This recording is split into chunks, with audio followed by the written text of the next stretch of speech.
A member of the public approached me about item B with questions because it seemed that they were not fully aware of what this item consisted of and what we were attempting to do. So for that reason, Mr. Mayor, I've asked that it be pulled so that I could request that Tyler Palmer with Public Works Department make a presentation about this particular item before we take a vote. Okay. Hello, Tyler. You'll have to move that. I kind of have to rearrange this. Yep, there you go. Get it. There we go. All right, Mr. Mayor, Council, thank you. Appreciate the chance to be here. The item that was listed as item B that's before the council tonight is about the city shop. It's a public works. We're calling it the maintenance and operations facility. And this is a services agreement that comes before the council. The purpose of the services agreement is to bring on a consulting firm to look at basically scoping, sizing, and the budget level number for a potential new facility out on the current city shop site. I think as many of you are aware, the current shop site is over 60 years old. It's probably the oldest occupied city building that hasn't been majorly renovated that's still used, I would think. There are a lot of deficiencies. We've tried our best through operational alterations to mask those inefficiencies, but it really is just getting to the time where we need to do something out there. And the purpose of this contract is to take a look at what we have out there, take a look at the size, take a look at the current configuration, the utility needs, and also all of the compliance regulations that apply to an industrial type facility like our city shop is. And so that we can get a budget idea so we know what we're shooting at. And so they'll look at what kind of size needs are, what sort of cost-benefit things, do we park things inside versus outside? Is it worth, does it save the equipment enough? What sort of dry material storage space do we need? What sort of office space do we need? All of those types of things.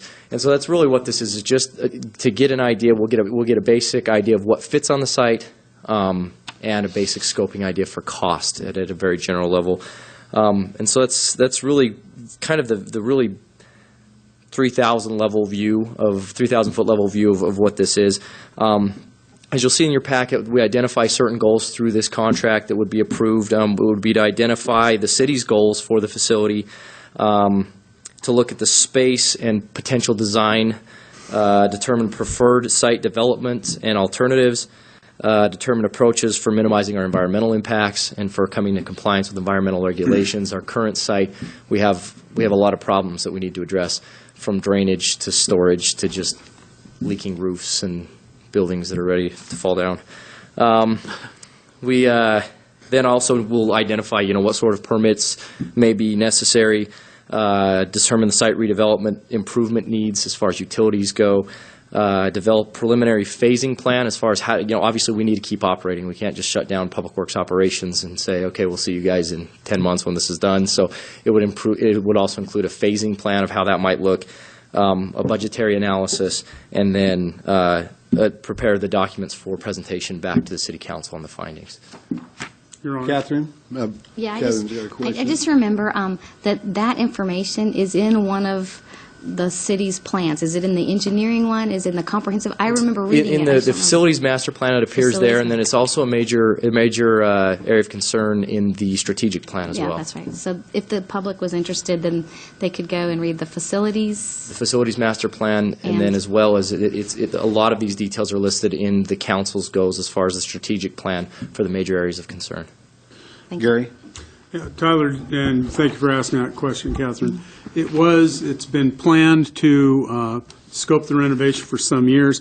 It was one of the council's major challenge areas as identified in the strategic plan.